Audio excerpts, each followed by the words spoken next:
Business या visit के लिए आप यूएई दुबई आना चाह रहे हैं, वीज़ा अप्लाई कर रहे हैं और बार बार वीज़ा रिजेक्ट हो रहा है, रिजेक्ट हो रहा है और रिजेक्ट हो रहा है। बार बार ट्रैवल एजेंट बोल रहा है जी आपका वीज़ा रिजेक्ट हो रहा है। समझ नहीं आ रही कि भाई रीज़न क्या है। समझ सारी आ रही होती है, लेकिन ये समझ मैं आज आपके अंदर डालना चाहता हूँ ताकि आप लोगों को खुद पता हो कि भाई वीज़ा किन रीजंस के ऊपर रिजेक्ट होता है। इसमें कुछ मिस्टेक्स आपकी तरफ से भी हो सकती हैं और कुछ मिस्टेक्स ट्रैवल एजेंट की जानिब से भी हो सकती हैं। कैसे आप चेक कर सकते हैं? चैनल पे नए आए हैं, सब्सक्राइब करके रखिए, लाइक का बटन अभी दबा दीजिए और आने वाले दिनों में बहुत सी ऐसी वीडियोस आने वाली हैं जो आपके ही इंफॉर्मेशन और पते की हैं अगर आप यूएई में अपने फ्यूचर को देख रहे हैं। सबसे पहले ये आपने समझना है कि भाई रिजेक्शन होती क्यों है। रिजेक्शन होने के दो मेजर रीज़न तो होते हैं, लेकिन इससे पहले बताने से मैं आपको ये बताऊंगा, GDRFA की वेबसाइट के ऊपर टाइपिंग की जाती है आपके वीज़े की जो डॉक्यूमेंट्स आप प्रोवाइड करते हैं, पासपोर्ट कॉपी और जो आपकी पिक्चर्स होती है, through the login details of that particular travel agent जिसको आपने डॉक्यूमेंट दिए हैं, वो अपने लॉगिन से आपके डॉक्यूमेंट्स को अपलोड करता है, टाइपिंग करता है और सबमिट करता है टू द गवर्नमेंट वेबसाइट। आप पेमेंट करने के बाद आपका अप्रूवल लेने के लिए, अप्रूवल आ जाता है तो वीज़ा आ जाता है। अब रिजेक्शन आ रही है, रिजेक्शन आ रही है। अब रिजेक्शन आ रही है, जब रिजेक्शन होता है ना तो आपके ट्रैवल एजेंट को तो बाखूबी पता लग जाता है कि रीज़न क्या है, लेकिन बहुत से ट्रैवल एजेंट आपको नहीं बताते क्योंकि कभी कभी उनकी अपनी मिस्टेक भी होती है।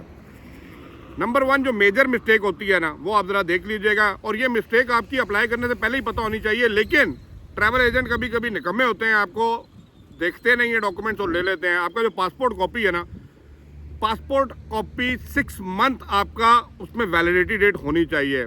6 मंथ से अगर नीचे है, एक्सपायर होने वाला है, तो भाई मेरे पहले रिन्यू कर लें पासपोर्ट को, उसके बाद सबमिट कीजिएगा ट्रैवल एजेंट को, क्योंकि आपका visa definitely 100% auto system reject हो जाना है, क्योंकि आपके पास टाइम ड्यूरेशन 6 मंथ से कम है। पहला पॉइंट। सेकंड पॉइंट क्या है? ये मिस्टेक तो आपकी तरफ से हो गई। सेकंड मिस्टेक जो हो रही है ना, वो ये हो रही है कि ट्रैवल एजेंट की जानिब से जब वो टाइपिंग कर रहा होता है ना, तो थोड़ा सा मज़े में होता है क्योंकि काम ज़्यादा होता है, तो वो क्या करता है कि भाई आपसे और बाकी सबसे डॉक्यूमेंट पकड़े होते हैं, जल्दी जल्दी टाइपिंग कर रहा होता है, टाइपिंग टाइपिंग ठक ठक ठक ठक टाइपिंग टाइपिंग ठक है। आपका सरनेम, आपका फादर नेम, आपका डेट ऑफ बर्थ, आपका ज़िला, इलाका, जहाँ शहर जहाँ पैदा हुए हैं, गलत टाइप कर दिया जाता है। तो गलत टाइप कर दिया जाता है तो भाई मेरे जब वो मैच नहीं करता through your scanned passport copy, तो आपका वीज़ा रिजेक्ट हो जाता है। अब रिजेक्ट हो जाता है तो ये जब रिजेक्शन आती है तो ये एक्चुअली पड़ती एजेंट के थ्रू है, एजेंट के सर पे, लेकिन वो आपको कहता है भाई ड्यू टू सिक्योरिटी रीज़न आपका वीज़ा रिजेक्ट हो गया। मेरी बात समझ रहे हैं? सियाना कर दूंगा आप लोगों को। नंबर 3 पॉइंट क्या हो सकता है रिजेक्शन का, वो भी मैं बता देता हूँ। 3 और एक और भी है। या तो आपने जो पिक्चर्स दी है ब्लर है, पिक्चर वाइट बैकग्राउंड होनी चाहिए, क्लियर होनी चाहिए ताकि सिस्टम पे अपलोड करें। कभी कभी सिस्टम से वो पिक्चर उठा नहीं रहा होता, क्योंकि वही सिस्टम से जो पिक्चर उठी होती है वो वीज़े के ऊपर आपके लगनी होती है, तो वो क्लियर नहीं हो रही होती। तो डॉक्यूमेंटेशन अपलोडिंग करने के ऊपर भी मिस्टेक हो सकती है, ब्लर हो सकती है। हो सकता है ऐसा भी बहुत से केसों में हुआ है कि ट्रैवल एजेंट ने टाइपिंग आपकी की है, पिक्चर किसी और की लगा दी जल्दी में, मैच नहीं किया ना, रिजेक्ट। ये गलतियाँ होती हैं, ये सच्चाई हैं, ठीक है। अब चौथी एक मेजर रीज़न है जो कभी कभी वैलिड रीज़न बन भी जाती है, वो होता है सिक्योरिटी चेक। ब्लैक लिस्ट के अंदर आपका नाम थोड़ी देर चला जाता है, फंस जाता है, नेम कन्फ्लिक्ट में आ जाता है, या कोई पुरानी जंतरबाजी आपकी निकल आती है इधर करके गए हुए थे, तो इन केसेस के अंदर थोड़ा सा मामला क्रूशल हो जाता है, ज़रा समझना पड़ता है।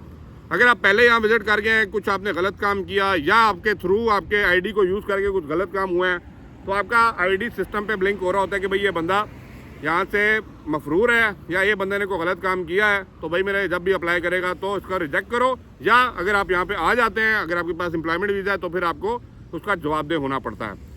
4 रीज़न बता दिए, इन सब की डिटेल में भी जा सकता हूँ। अब आप मुझे बताएं आपको क्या जानना है, कमेंट कीजिए, मैं आपको सियाना कर दूंगा।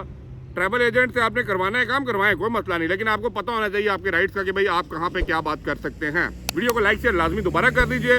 अपकमिंग डेज के अंदर बहुत सी ऐसी वीडियोज़ आ रही हैं जिनमें आपको विजिट से लेके एम्प्लॉयमेंट तक और एम्प्लॉयमेंट से लेके यहाँ के यूएई के लाइफस्टाइल, दुबई के लाइफस्टाइल तक सब बताया जाएगा। Thank you for watching. अल्लाह हाफिज़।